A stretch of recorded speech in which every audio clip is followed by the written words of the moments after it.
You ever notice how some people check their investment apps 10 times a day and still can't sleep at night?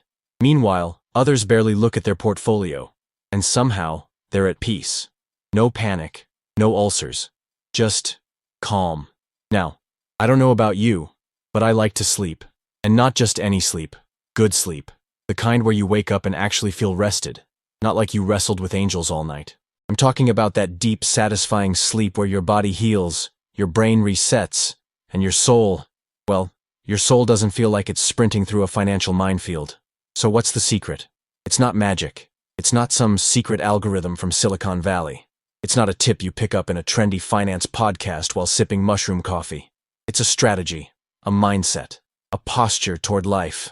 One our community has used for generations, through booms, busts, exiles, and empires. From Babylon to Berlin, from the shtetl to Wall Street. And today, I'm going to share it with you. Let's start here. Imagine two men. Let's call them Max and Moish. Max is the kind of guy who lives on alerts. His phone buzzes, and he's already halfway through buying some new hot stock before breakfast. Crypto one week, AI the next, NFTs shaped like bagels the following Tuesday. He's subscribed to 5 newsletters, 3 Discord groups, and follows every guy on YouTube with finance guru in their name. He's got FOMO in his veins and CNBC running in the background like it's white noise. But he's not investing. He's speed dating with his money. Swipe right, swipe left. Maybe it works out. Maybe he gets ghosted. He's looking for thrills, not results. Moish? Moish is a whole different story.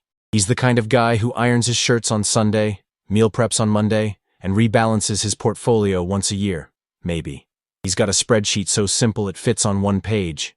Index funds, real estate, a little gold tucked away just in case, a bond here, a dividend stock there. Nothing glamorous, nothing viral, but every dollar has a purpose, and every decision has a reason.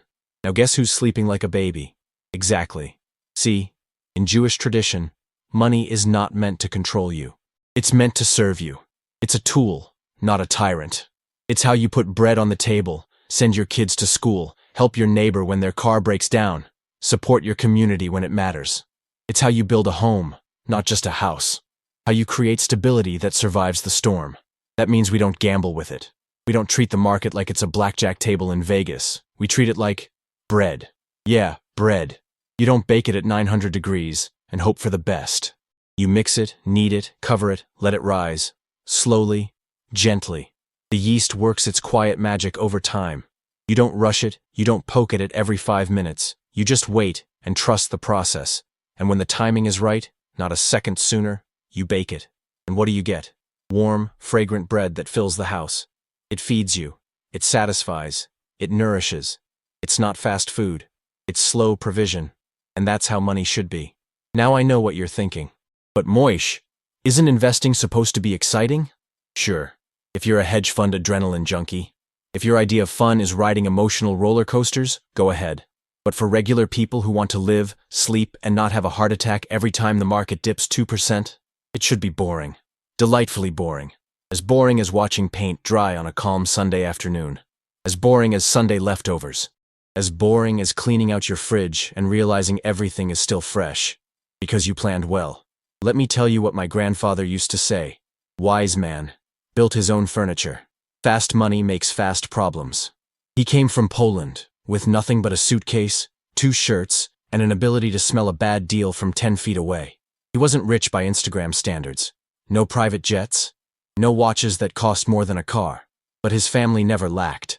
He was never at the mercy of a trend. He knew the game, but he didn't play it. Because he had something stronger than a stock tip. Discipline.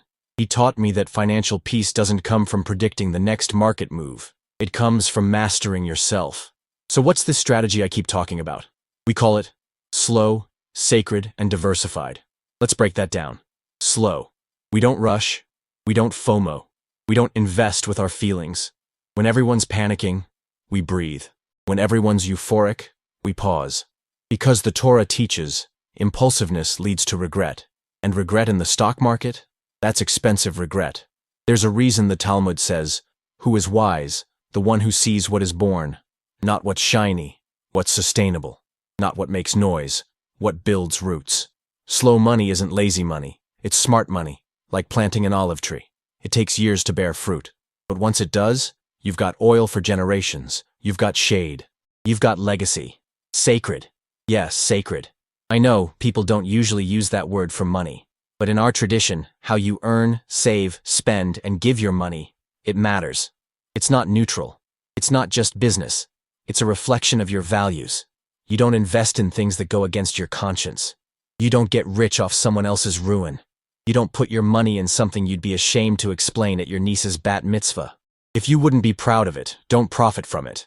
Because money isn't just for you. It's for the people who count on you. It's for the world you're shaping. That's why we ask, would I show this portfolio to my grandmother? And if the answer is no, out it goes. You see, when money becomes sacred, you stop seeing it as a game. You start seeing it as responsibility. Diversified. Ah, the magic word. Because let me be honest with you, nobody knows what's coming. Not the experts. Not the charts. Not the guy on YouTube with 7 monitors and an LED setup that looks like a spaceship. That's why we spread. Real estate, equities, bonds, cash. Maybe a little gold. Not because you're paranoid, just prepared. You don't put all your faith in one basket, especially not one held together with crypto memes and Reddit threads. You hedge, you balance, you build like Noah, with compartments in the ark. And yes, sometimes one part will leak, but the whole ship, it floats. Because you planned for it. Now, none of this is flashy. You won't get invited to finance podcasts with this strategy. You won't get thousands of followers overnight. But you will sleep, and you'll smile when others panic. Because while they're yelling, sell, sell, you're lighting candles, sipping tea, and reading to your kids. You know the story of Joseph, right? Yes, the dream guy. But here's the real genius. He didn't just interpret the future, he planned for it. 7 good years. 7 bad. He saved. He stored. He didn't YOLO the grain supply. And when the famine came, he didn't just survive, he led. You want to be Joseph. Not just the guy who guesses right, but the one who's ready either way. And here's the truth. There will be famines. Not just of food, but of money. Market crashes, layoffs, pandemics. Too soon? Sorry. The point is, prepare. Build a financial ark before it rains. And when it pours, you'll be dry, safe, maybe even helping others stay afloat. Now maybe you're saying, okay, Moish, I get it. Slow, sacred, diversified. But what about growth? Good. Honest question. Growth is important. But here's the thing. There's a difference between growth and greed. Would you rather grow 200% and lose it all in a crash? Or grow 8% a year and keep it for your children? That's the heart of it. Jewish wealth is built to last. Not to flex. Not to go viral. To endure. To bless. To give. To continue. Like a menorah. Small flame. Steady light. So take a look at your finances today. Ask yourself, where am I chasing? Where am I afraid? Where am I building? Do you have margin, or are you maxed out? Do you sleep well, or does your bank app haunt your dreams? The answer isn't to do more, it's to do better. You don't need 19 streams of income. You need clarity, consistency, conviction. Start small. Cut the noise. Ignore the hype. And yes, be more like Moish. Because Moish is sleeping, deeply, peacefully, and his investments, still growing. Now listen, I'm glad you made it this far. This isn't about being a genius, it's about being grounded. It's not about timing the market, it's about time in the market, and in life. So let me ask you something. Genuinely, what's one small financial change you made that brought you peace? Drop it in the comments. I read them. And who knows, your tip might help someone else sleep better tonight. Like the video. Subscribe to the channel. And don't miss the next one, because in the next video we'll talk about how Jews turn crises into opportunities. It's not luck, it's mindset. And it's something you can learn too. We're just getting started.